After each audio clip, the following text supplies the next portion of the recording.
section où il n'y avait pas de maths au lycée et qui s'en sont sortis sans problème.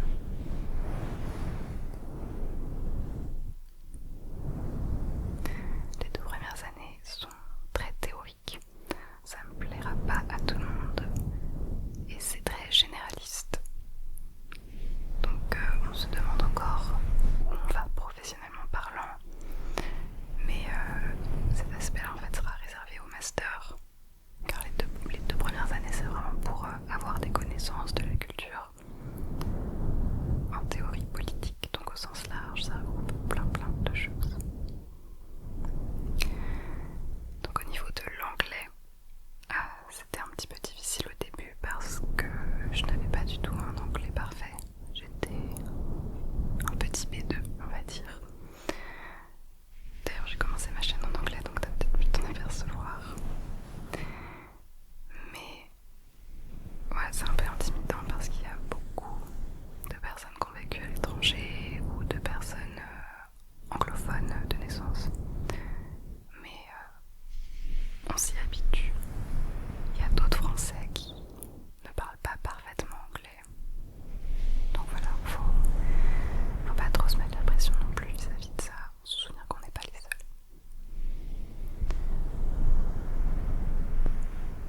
disais au début, moi mon expérience a principalement été marquée par le changement de milieu social.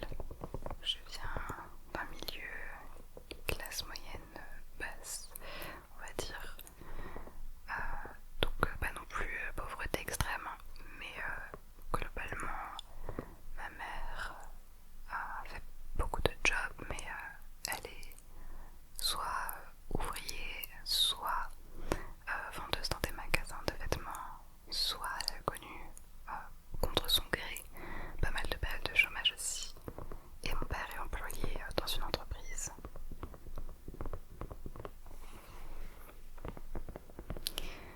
Économiquement, ça a toujours été, j'ai toujours eu ce dont j'avais besoin parce que déjà je suis fille unique, donc ça aide. Et on habitait des endroits un petit peu paumés en général, donc ça aide aussi. Non, mais là où j'ai vraiment ressenti la différence, c'était du point de vue culturel, tout simplement.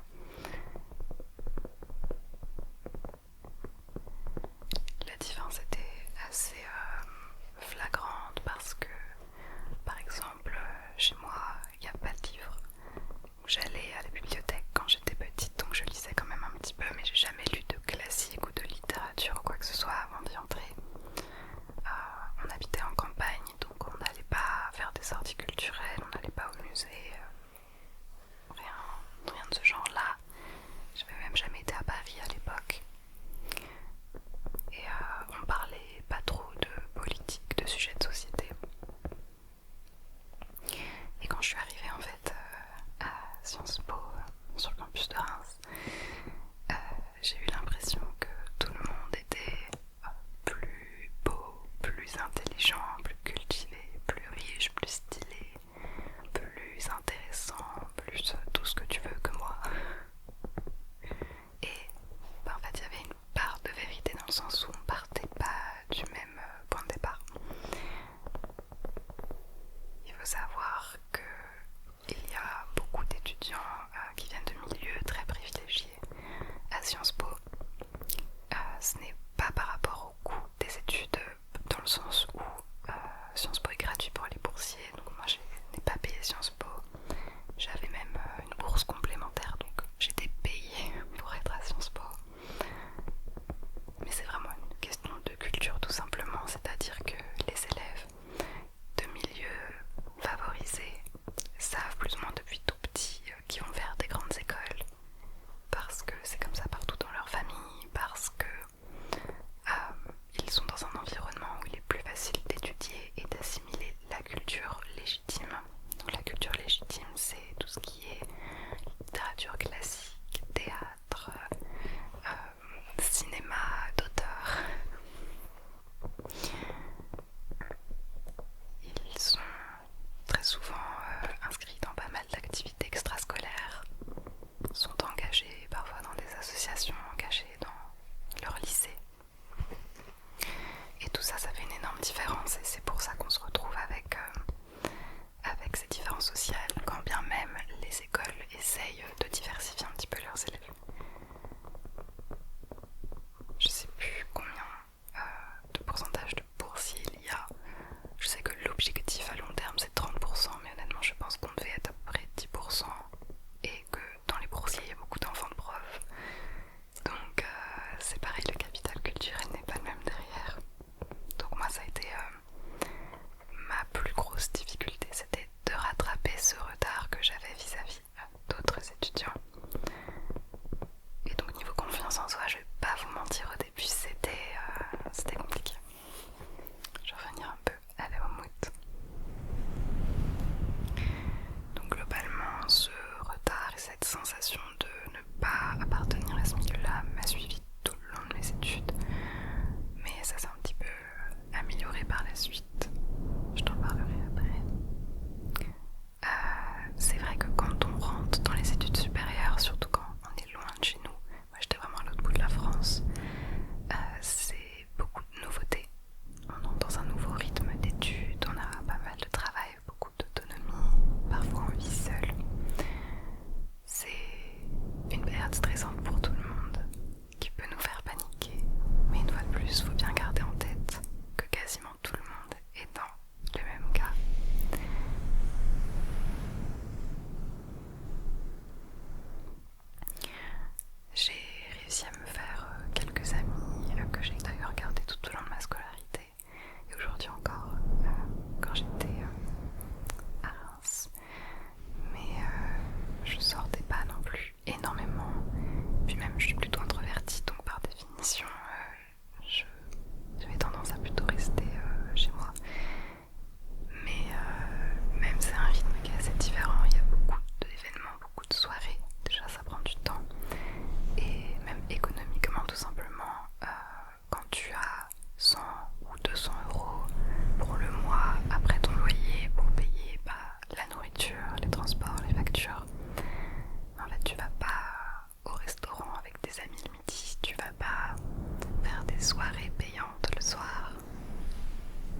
Ensuite,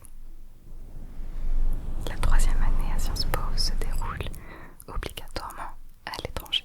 Bon, depuis le Covid, c'est parfois plus compliqué, heureusement j'y ai échappé. Étant donné que j'étais dans le campus Amérique du Nord, beaucoup d'élèves sont partis aux États-Unis, mais c'était pas du tout obligatoire. Il y a des universités dans le monde entier, donc je crois qu'il y a 400 universités partenaires, donc il y a vraiment le choix. J'ai fait le choix de partir à Édimbourg. Peut-être que tu m'as suivi un petit peu là-bas parce que je filmais des vidéos. J'avais juste emmené mon Tascam et ma caméra. J'étais à l'université d'Édimbourg, the University of Edinburgh, avec l'accent Edinburgh. J'ai choisi de partir là-bas parce que l'université déjà était prestigieuse, elle avait l'air bien. Les cours que je pouvais choisir m'intéressaient. Et une fois de plus, l'aspect économique rentre en compte. Ça, c'est quand même beaucoup moins cher que d'aller aux États-Unis ou à l'autre bout du monde.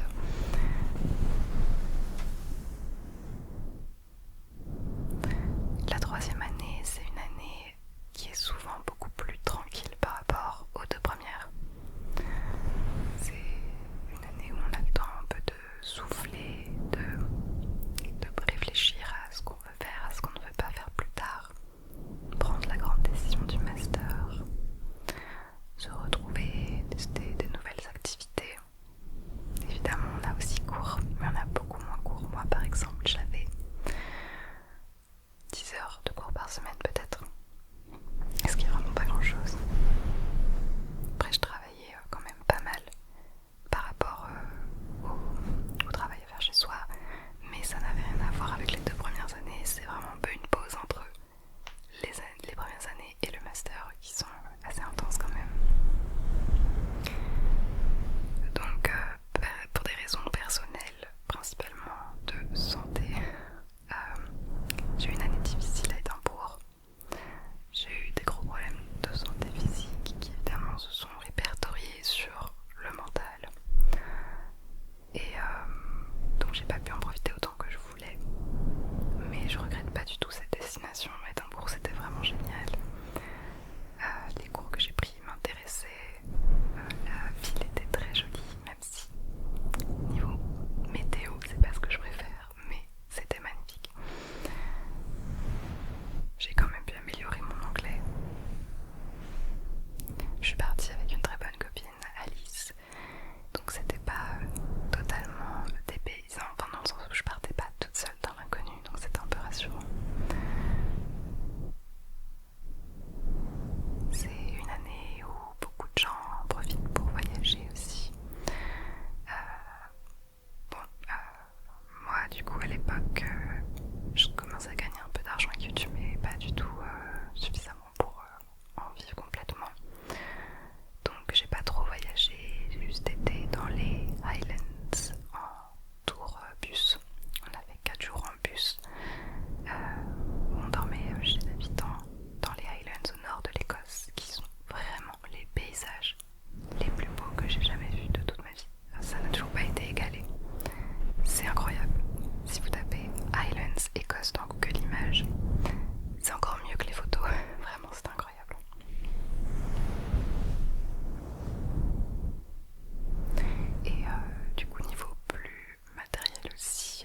c'est au sens large, ça peut être le jeu vidéo, ça peut être les réseaux sociaux, ça peut être le théâtre, ça rejoint un petit peu la culture.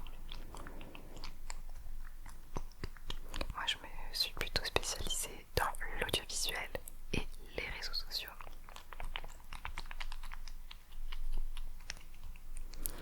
Je vais lire un petit peu mes notes, désolée, c'est que j'ai pas envie d'oublier trop de choses.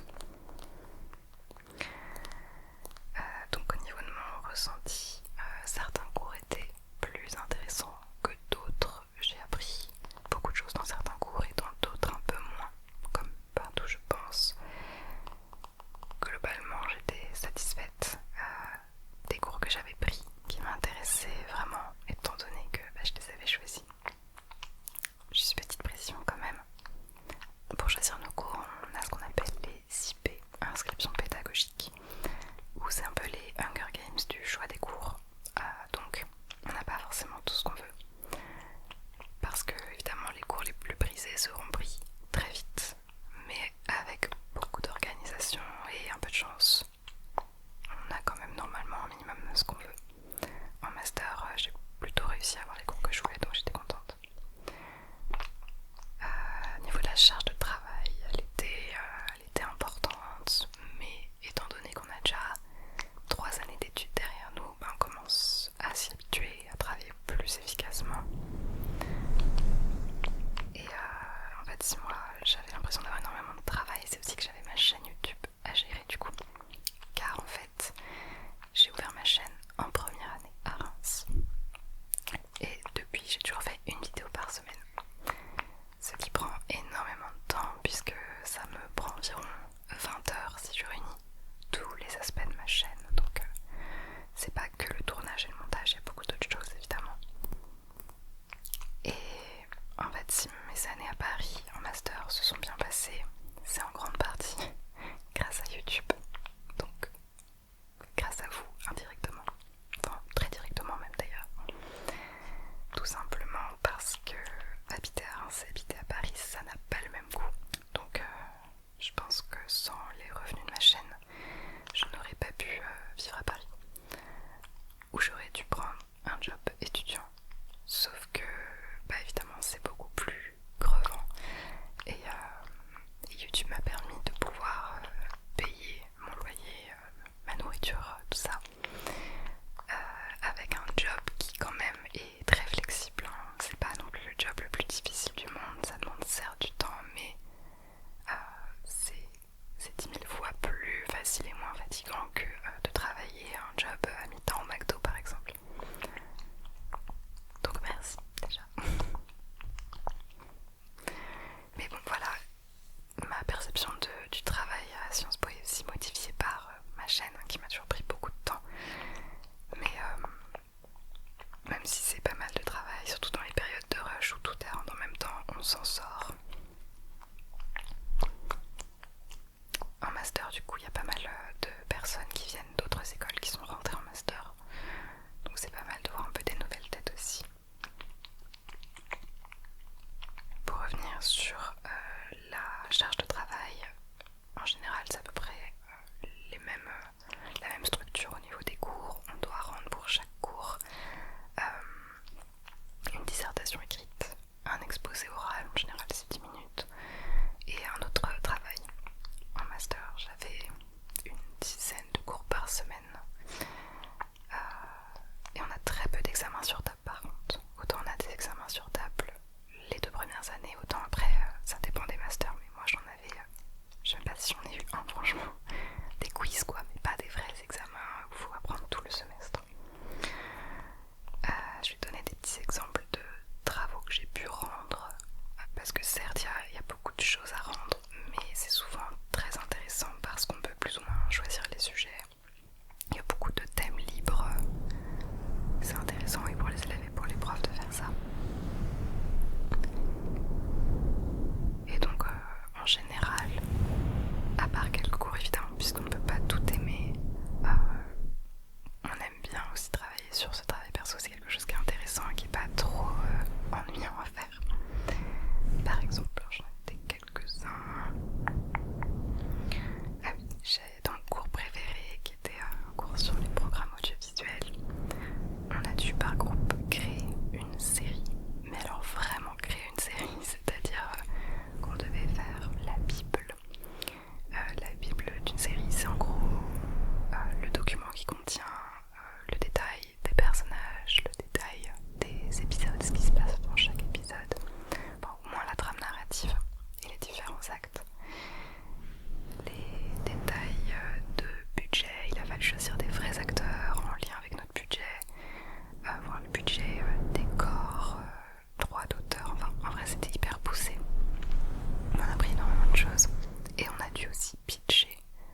podcast sur l'industrie musicale, la crise du disque qui a eu un peu une série un peu à la 10%.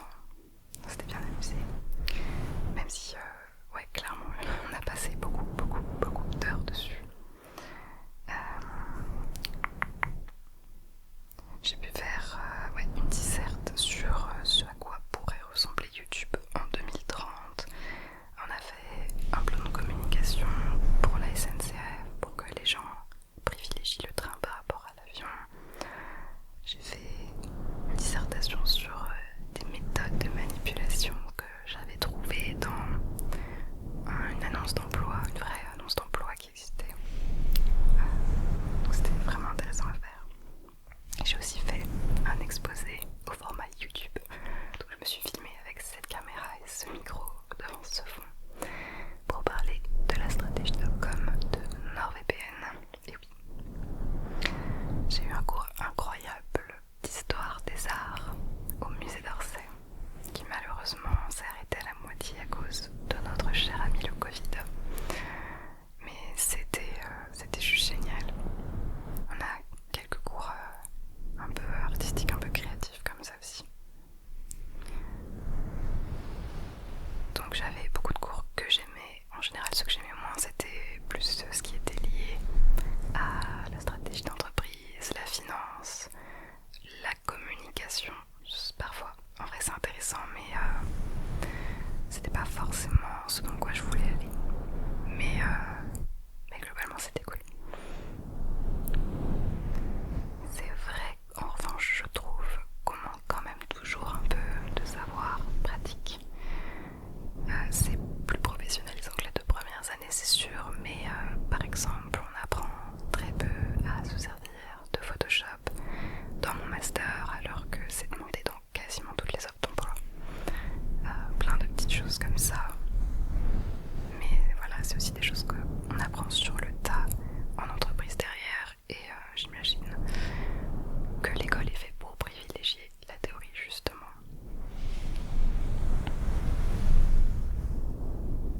Je vais boire un petit peu.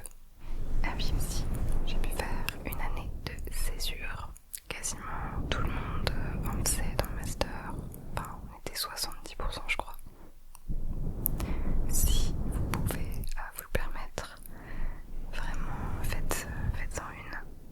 C'est une année qui est très importante pour prendre le temps de réfléchir à ce qu'on veut faire, pour tester des métiers, faire des stages. Moi j'ai pu faire un stage chez M6 dans les programmes télé de flux. Donc on faisait de la veille des programmes à l'international. C'était super, j'avais beaucoup aimé et mes responsables de stage étaient contents de mon travail aussi, donc tout se passait bien. Mais j'ai aussi voulu tester l'ASMR à plein temps parce que c'est toujours ma passion première. Et j'ai pu faire ça pendant la 2e moitié de ma césure pour voir si je m'en lassais pas, si financièrement c'était tenable, etc. Et j'ai vraiment eu envie de faire de l'ASMR à plein temps à l'issue de cette année de césure. Et donc après il me restait qu'un semestre de cours que j'ai passé à Paris. Je suis revenue juste 4 mois à Paris. Et ensuite on a le stage de fin d'études que j'ai fait car c'est fini à plein temps aussi sur ma chaîne parce que je savais que je voulais faire ça. Donc ça m'a quand même le temps de faire pas mal de stages. En général on en fait 3, 2 en césure et 1 en fin d'études. Comme ça après on sait un minimum ce qu'on veut faire ou non. Je regarde mes petites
des choses en dehors du travail et tout le monde vient plus ou moins du même milieu social. Et j'ai toujours senti que c'était pas vraiment pour moi, en tout cas pour l'instant. Et très honnêtement, moi je me sens plus utile à faire de l'ASMR, endormir et relaxer des centaines de milliers de personnes que de faire le plan de communication pour une marque de yaourt. Enfin, je prends cet exemple-là,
précise que ce sont des cours que j'avais choisis, que c'est pas forcément imposé.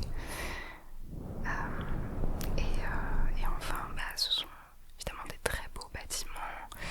La vie étudiante est très riche, avec beaucoup d'associations, beaucoup d'événements. Les profs sont prestigieux, donc on a souvent des bons cours et des possibilités de réseau pour ceux que ça intéresse. Maintenant, dans les points négatifs, je reviens sur le fait que ça peut être trop théorique pour certains. Ça dépend de ce qu'on cherche. La quantité de travail ensuite est quand même assez exigeante. J'ai beaucoup travaillé durant ces 5 ans d'études et ça m'a épuisée. C'est vrai qu'à la fin, j'ai vraiment pu souffler, mais c'est quand même une charge assez importante.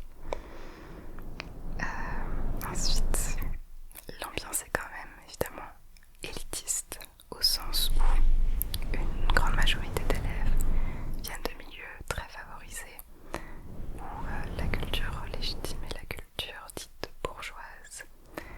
Et c'est dur de s'y habituer quand on ne vient pas de ce milieu-là. C'est pas infaisable, mais évidemment il y a beaucoup plus de bâtons dans les roues et il faut toujours des petits facteurs chance. Moi je suis entrée parce qu'un prof m'a dit tiens, je te verrais bien là-dedans, sinon j'aurais jamais fait ça, j'aurais été dans une petite école de mon département et puis voilà. Ensuite, je dois avouer que mon problème principal avec l'école est dû au fait que je trouve que les problèmes de santé physique et mentale ne sont pas du tout assez bien pris en considération. C'est-à-dire que tout au long de ma scolarité, j'ai eu beaucoup de problèmes de santé assez lourds. J'ai eu 3 grosses opérations notamment qui m'ont demandé pas mal de convalescence et beaucoup de rendez-vous médicaux, donc forcément j'avais des absences. Et même si mes notes suivaient, j'ai toujours eu des bonnes notes. L'administration était très stricte sur la règle de si tu loues plus de 2 fois le même cours, tu es défaillant, tu as 0 à ce cours et tu n'as pas les crédits. Donc j'ai essayé de prendre des rendez-vous, de négocier, mais en fait il n'y avait rien à faire. On m'a conseillé de redoubler tout simplement parce que je loupais trop de cours à cause de mes problèmes de santé et alors même que j'avais 17 de moyenne derrière. Donc j'ai trouvé ça vraiment dommage, surtout que je faisais tout pour essayer de rattraper les cours, je demandais à des élèves, je travaillais de mon côté, donc je voyais pas pourquoi j'étais privée de passer en fait à cause de ça. Je me suis pas sentie très soutenue, déjà que c'était des moments difficiles, c'était des moments stressants pour moi. Et c'est vraiment ce que je reprocherais principalement à Sciences Po. D'ailleurs, la seule raison pour laquelle je suis passée en 2e année de master, c'est le coronavirus. Parce que j'ai eu une opération au même moment. Je devais louper plusieurs semaines de cours. Et au final, avec la visioconférence, j'ai pu tout de même y assister et avoir mes crédits. Mais sans le Covid, j'aurais redoublé. Voilà. Ça, je voulais en parler plus tôt, mais j'avais oublié. Et est-ce que j'ai noté d'autres choses? Ah oui, dernier point.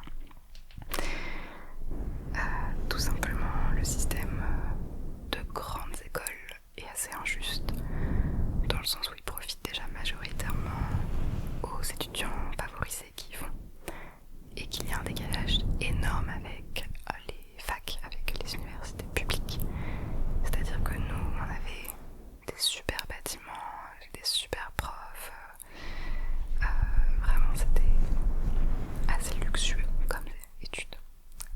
Alors qu'à côté, il y a des bâtiments qui n'ont pas de chauffage, qui tombent en ruine avec des gros problèmes de personnel dans les facultés.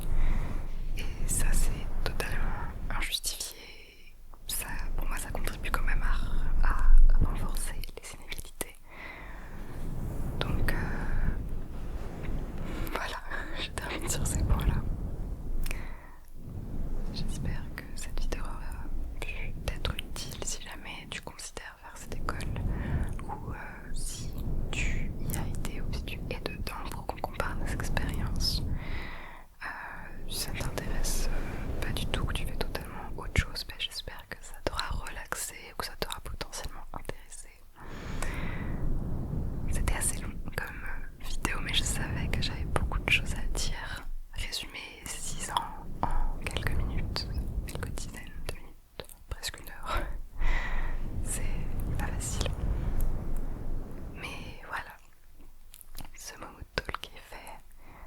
si vous